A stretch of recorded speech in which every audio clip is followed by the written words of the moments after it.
Boa noite. Nós iremos falar sobre o Núcleo Habitacional Rocinha, Ateliê de Projeto Arquitetônico 5, Habitação de Interesse Social. Alunas Andressa, Maria Tereza, Savana e eu sou a Rosângela.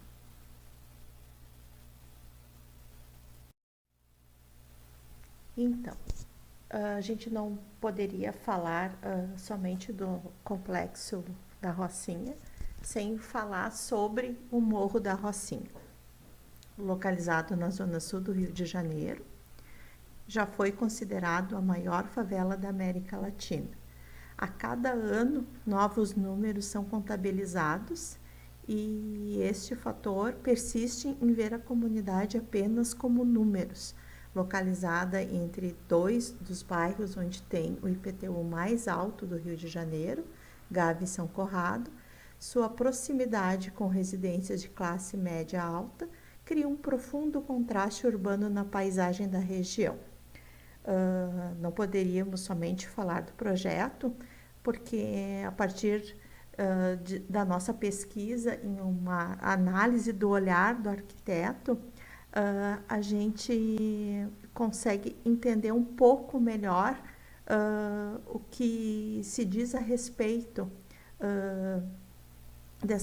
dessa modalidade de construção social. Sendo que, em nossa percepção, essa melhoria abrange ironicamente, né, dentro da Rocinha, 0,001% das melhorias necessárias, levando em consideração de que a região contempla ao longo de décadas a desigualdade social. A análise do projeto demonstra o descuidado com o planejamento urbano como um todo, para todas as classes sociais. Então, aqui a gente traz um pouco dos dados, né, do Rio de Janeiro, como um todo. Existem no Rio de Janeiro 1.018 favelas. A população em favelas é 1.434.000 pessoas. Isso equivale a 22% da população. E ainda mais assustador é que existem por quilômetro quadrado 48.258 pessoas. Segundo os dados do Instituto Municipal de Urbanismo Pereira Passos, o IPP, em 1999, a área ocupada do Morro da Rocinha é 877.000 metros quadrados. E alguns dados históricos que são relevantes a serem falados, para que a gente possa entender um pouco mais como se deu o desenvolvimento das favelas no Rio de Janeiro. Quem não conhece Pereira Passos, o põe abaixo. Propôs reforma da região central do Rio de Janeiro, a Avenida Beira Rio, para a qualidade do saneamento básico e urbanismo da cidade. Trouxe como modelo, né, essa reformulação, a Paris de Haussmann. Então, os escravos libertos povoaram a região central e ocuparam os casarões abandonados, transformando-os em cortiços. Com essa reformulação, foram retirados e então eles ocuparam as regiões dos morros do Rio de Janeiro. Inclusive, vários artigos apontam Pereira Passos como o pai das favelas.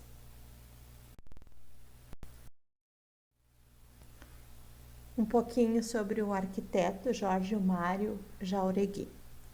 O arquiteto argentino, radicado no Rio de Janeiro, com personalidade que une arquitetura e arte, com sentido e sentimento na missão social, de buscar no urbanismo entender o que se passava nas cidades informais, favelas e ocupações irregulares que sofrem com a inacessibilidade às necessidades básicas.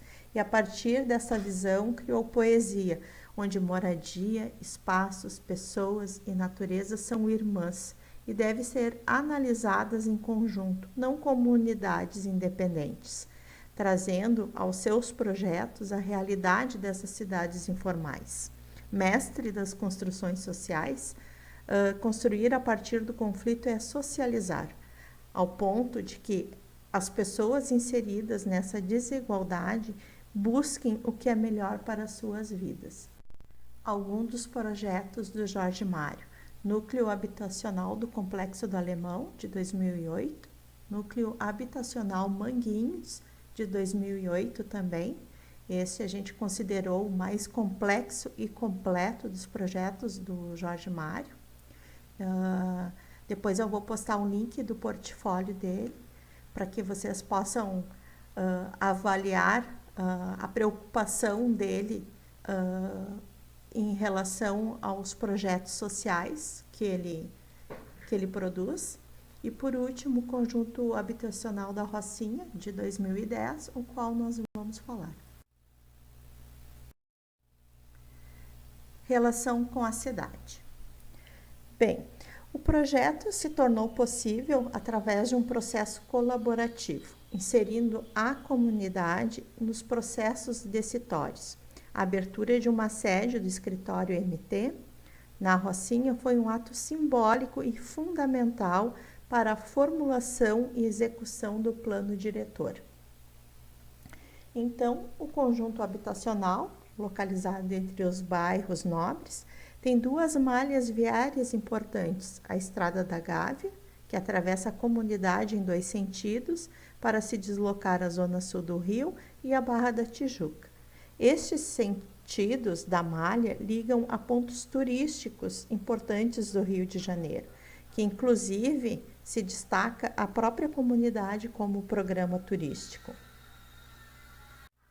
Outra parte importante da malha viária é o túnel Zuzuângel, que liga os bairros São Conrado e Gávea por fora do bairro.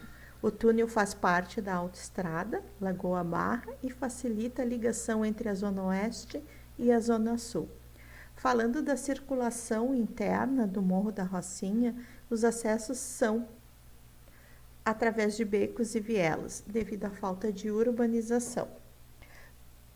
Proporcionado também pela expansão desordenada das moradias.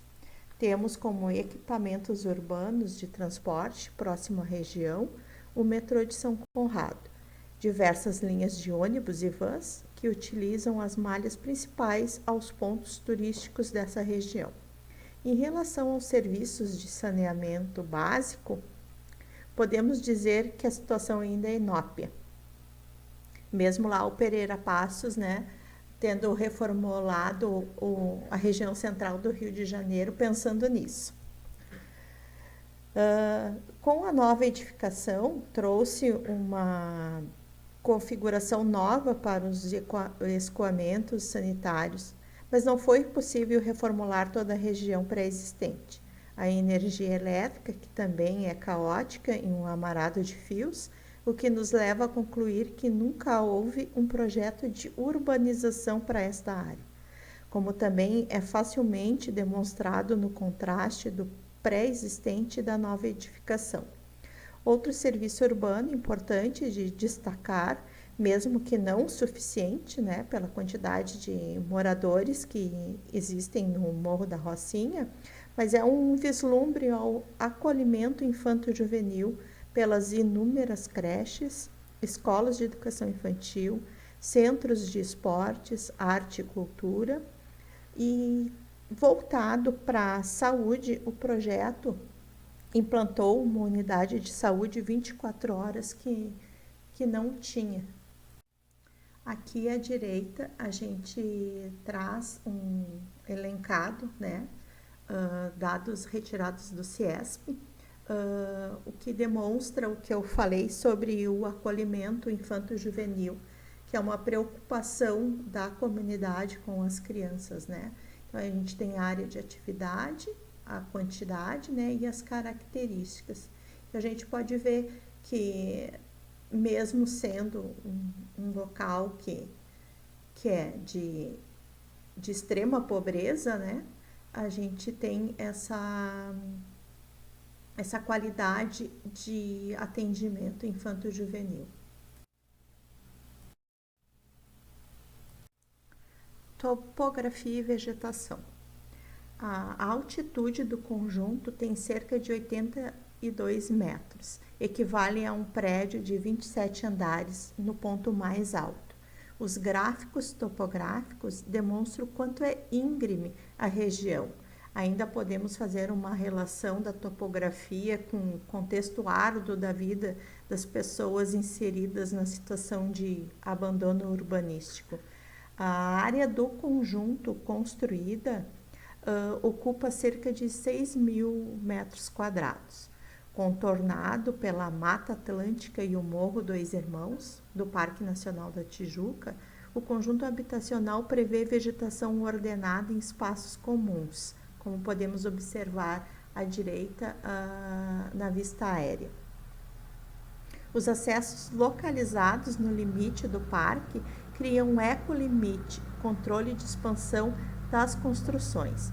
Porém, em maio deste ano, foi aberto pelo Ministério Público do Rio de Janeiro inquérito policial a fim de apurar o desmatamento e expansão da comunidade para dentro do Parque Nacional.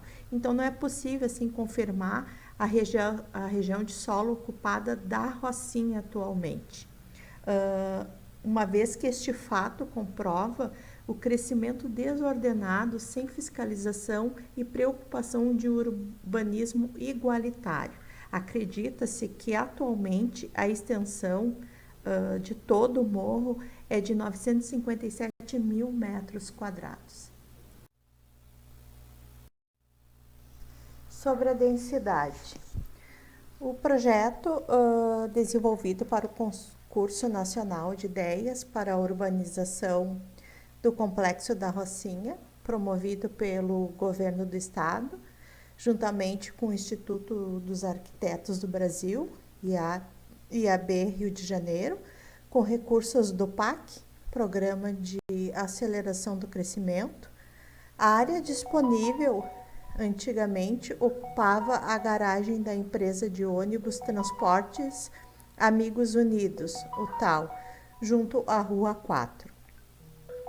O conjunto habitacional é composto por 9 prédios, com 4 pavimentos e 16 unidades, totalizando 144 residências com tipologias iguais, que será falado brevemente. A área do complexo foi delimitada pela Estrada da Gávea, de trânsito pesado e de encontro com a Rua 4, beco estreito e insalubre, onde houve a remoção dos moradores e alargado em 12 metros, se conectando com o terreno desocupado. O projeto inicia na parte mais baixa até a parte mais alta. Os prédios criam lâminas acompanhando a topografia mostrada anteriormente, como se encontra ao centro das edificações existentes. O complexo se integra em uma trama de caminhos pela vizinhança. Nós não iríamos falar em números, né? Mas cabe uma reflexão sobre o orçamento que foi feito na construção do conjunto, 259 milhões, e isso nos faz refletir o que foi feito e o que poderia ter sido feito. Bom, então, em 2007, através do PAC, que é o Programa de Aceleração do Crescimento, a Rocinha vivenciou um processo de reurbanização. E um grande desafio era a Rua 4, que era um beco de 60 centímetros de largura, com pouquíssima ventilação. A região era conhecida por ter uma das maiores taxas de tuberculose e problemas respiratórios do estado. Aqui nós podemos evidenciar a importância da arquitetura e urbanismo na saúde pública. Uma casa ou bairro com a ventilação adequada, por exemplo, pode prevenir várias doenças, tanto respiratórias quanto acidentes, enfim. Uma iluminação ideal também pode contribuir na segurança e até no emocional das pessoas. A acessibilidade também é um ponto importante. E por ser uma via importante que liga a Estrada da Gávea e o Caminho dos Boiadeiros, 2 acessos centrais da Rocinha, A expansão e adequação dessa rua foi um ponto excelente nesse projeto. Consequentemente, houve a necessidade de mudança dos moradores dessa área para habitação social, gerada juntamente ao programa, o que não é um problema, já que essas pessoas viviam em condições insalubres. Atualmente, a Rua 4 ela situa-se com 12 metros de largura, cercadas por prédios pintados com cores vibrantes, jardins e pequenas praças. Com a criação de novas escadas, houve a conexão de vários níveis da favela, com parques infantis, palco, painéis de mosaicos e murais feitos pelos moradores.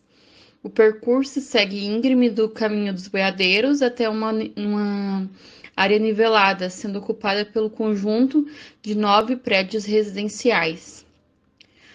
Segundo Holler, né, 2011, a Rua 4 é um exemplo de como podemos, sem abandonar os caminhos tradicionais de uma favela, melhorá-los, adaptá-los à escala e à topografia local. Aqui nós trouxemos o mapeamento das áreas de uso coletivo. Já de cara, nós podemos evidenciar um déficit desses equipamentos, né, dessas áreas comuns. Em amarelo, aqui nós trouxemos as praças, playgrounds, que possui, inclusive, dentro do conjunto habitacional, um ponto de mototáxi, que é uma fundação, um ponto de referência, né, da Rua 4. Em laranja, o conjunto habitacional, podemos ver presenças de igrejas, cultos ao redor do conjunto, estúdio de dança, biblioteca, espaço de desenvolvimento infantil, espaço também de capoeira, quadras poliesportivas, mas nada que atenda toda a população. Então, nós deixamos essa em evidência o déficit que essa área tem. Esse conjunto contempla conceitos humanizados, no qual integra sua área construída com o entorno natural, se conectando com a vizinhança através do uso de materiais e técnicas construtivas semelhantes, né?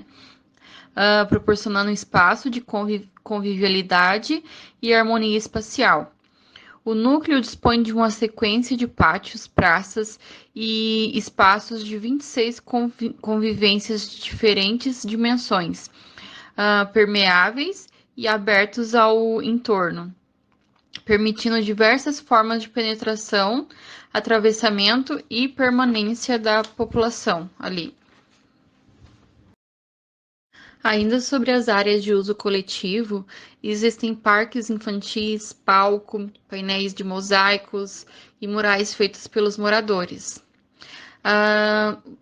Referente ao pós-projeto, a principal reclamação dos moradores é que o PAC na Rua 4, né, ele desapareceu logo após a conclusão das obras. E com isso não há manutenção, então tudo agora depende dos moradores. Embora as casas não tenham sido construídas por eles, né, e serem edificações públicas, os jardins e os espaços públicos são mantidos pela Associação de Moradores da Rocinha e cada prédio tem um síndico pago por todos.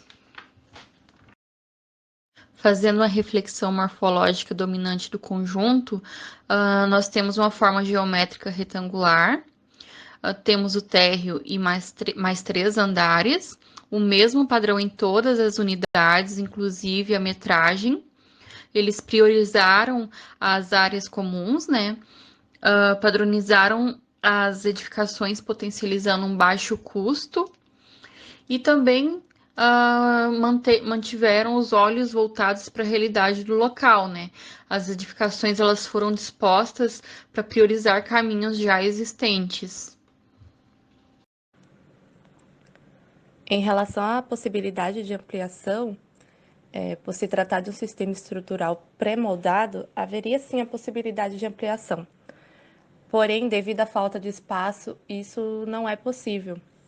O que existe é uma maior possibilidade de se replicar os sistemas construtivos em outros lugares. Porém, como a gente pode observar nessas imagens, alguns moradores fizeram ampliações. Se a gente olhar aqui essa imagem superior de 2010, que é uma foto do projeto original, e olhar a foto tanto da direita quanto a foto abaixo, a gente consegue ver essa ampliação que os moradores fizeram com essa cobertura aí. E nessa foto da direita também a gente consegue ver lá no fundo, perto de um táxi, de outro carro, que foram feito outras ampliações no projeto. Em relação ao sistema de segurança e controle, fazendo uma breve linha do tempo, o conjunto habitacional ele é de 2010. Em novembro de 2011, a Rocinha ela foi cenário de uma grande operação conduzida pelas Forças Armadas e pelas polícias do Estado, com o objetivo de retomada do território da mão de traficantes, com instalação de UPPs e cerca de 80 câmeras para monitoramento. Porém, em 2017, os bandidos voltaram ao comando da Rocinha e, com isso, dentro da favela, a segurança está na mão de diferentes grupos de traficantes de drogas, que dividem o controle dos bairros e a polícia só aparece na entrada ou na saída da favela. E como o conjunto é aberto para o entorno e o projeto original não prevê controle de acesso e segurança, sem muros ou grades, os moradores precisaram se adaptar a esse cenário de violência e criaram barreiras como portões nas entradas dos prédios, grades em janelas, principalmente nas localizadas no térreo. Aqui nesse mapa ao lado a gente pode ver duas barreiras que foram criadas pelos moradores. A gente conseguiu observar isso em fotos.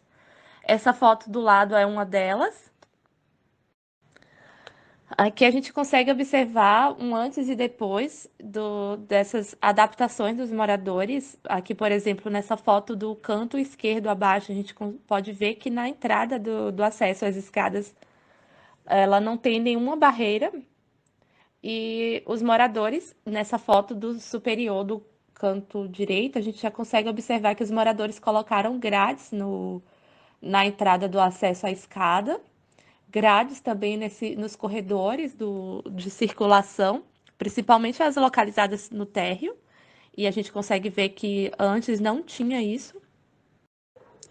Aqui também a gente pode ver o antes e o depois, com o uso de portões e grades nas janelas, principalmente nos apartamentos que ficam no térreo.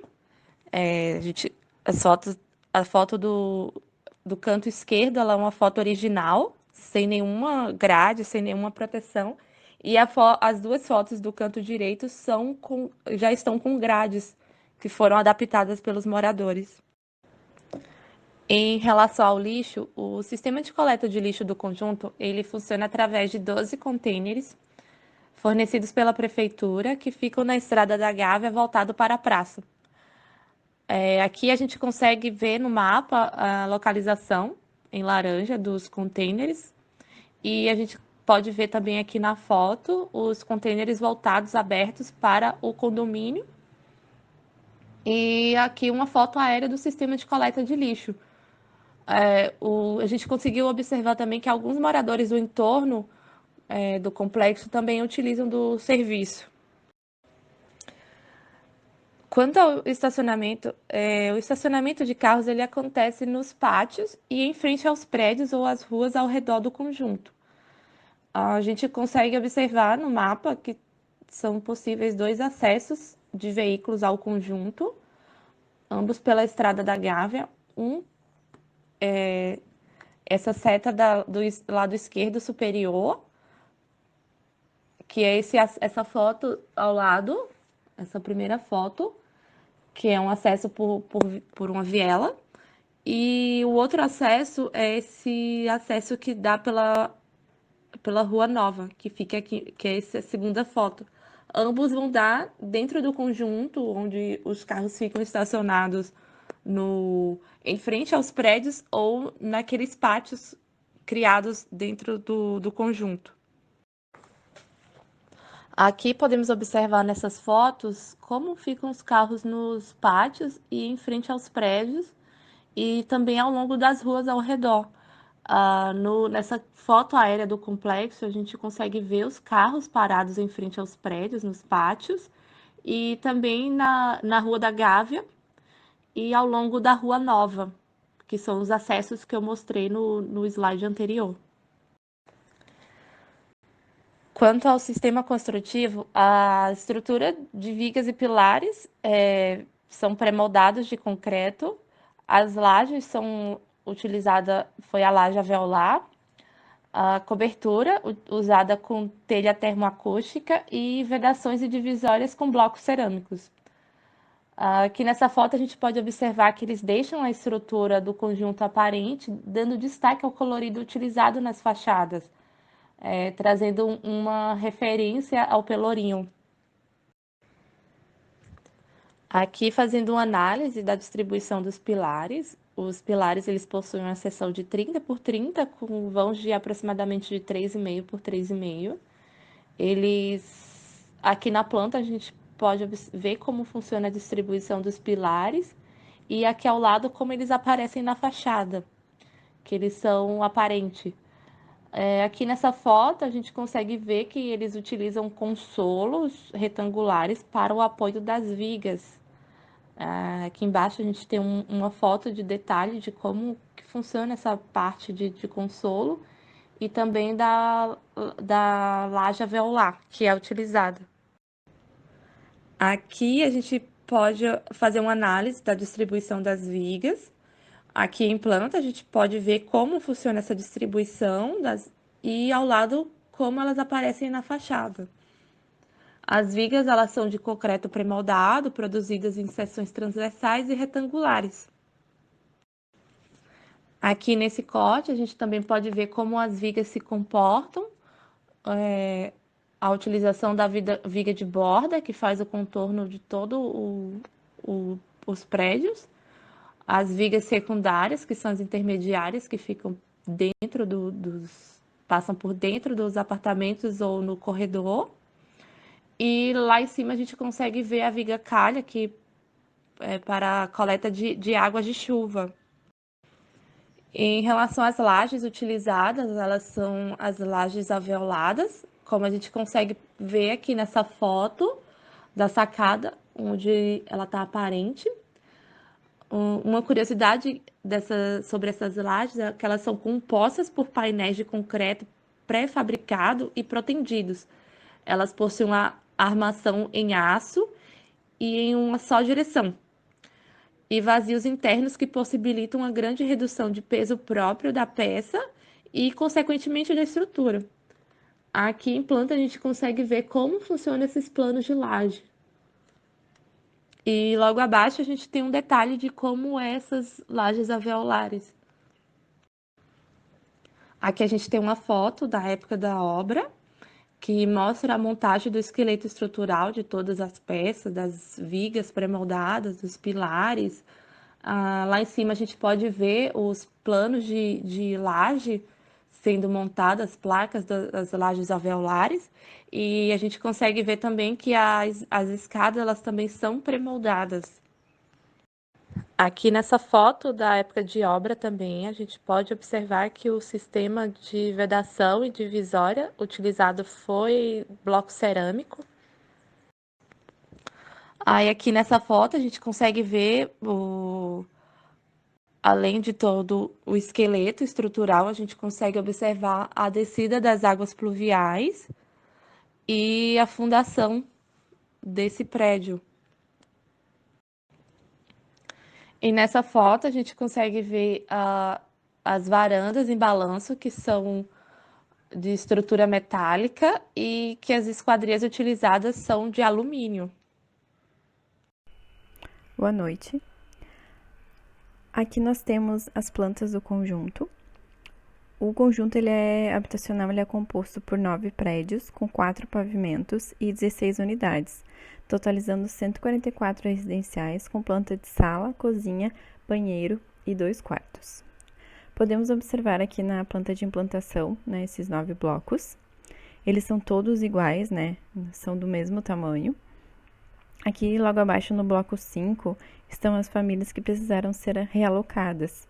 Então, devido ali ao alargamento, né, da rua 4, essas famílias tiveram suas casas destruídas. Então, elas foram realocadas aqui.